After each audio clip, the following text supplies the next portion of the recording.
Moi, ce qui m'intéresse dans ma fonction de directeur d'opéra, c'est de me considérer également dans l'histoire de cette salle et dans ma fonction de programmateur, d'être également une sorte de bibliothécaire. Le bibliothécaire, c'est celui qui fait relire de temps en temps les grands chefs-d'œuvre, la Traviata, Carmen, Bohème, etc., mais qui aussi ajoute à la bibliothèque des opus nouveaux et qui invite le public à prendre connaissance avec tel ou tel ouvrage, pour peu, bien évidemment, que ce public fasse confiance aux responsables de la bibliothèque que je suis. Nous avons une grande liberté de programmation.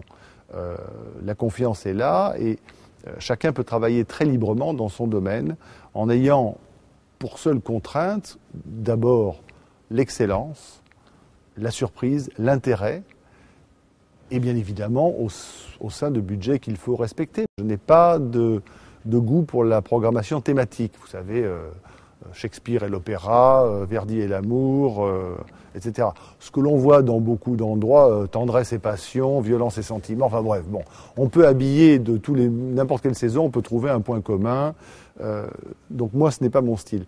J'essaye de proposer une programmation extrêmement variée, car j'ai toujours pensé que le public, les gens à qui nous adressons, ne devaient pas dire « on ne va pas à l'opéra cette année parce que rien ne nous intéresse ».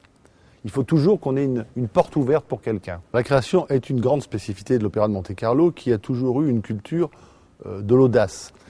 L'Opéra de Monte-Carlo n'est pas si vieux que ça. Hein. Il a été ouvert en 1879. Il a été construit par Charles Garnier dans des conditions de rapidité exceptionnelles et avec un résultat que l'on voit derrière moi qui est tout à fait extraordinaire. Plusieurs choses à dire sur la salle. D'abord, c'est une salle qui est extrêmement démocratique puisqu'on y voit bien de partout. Ce n'est pas un théâtre à l'italienne avec des balcons et le plan en fer à cheval. On voulait que les gens qui venaient en principauté soient dans les conditions d'accueil maximum. Et donc, c'est une salle extrêmement conviviale, petite, 531 places, si on exclut bien sûr la loge du Prince et des loges du balcon en face. Mais c'est une salle de proximité, mais avec une grande fosse d'orchestre et un plateau de taille raisonnable et qui nous autorise à jouer tous les aspects du répertoire.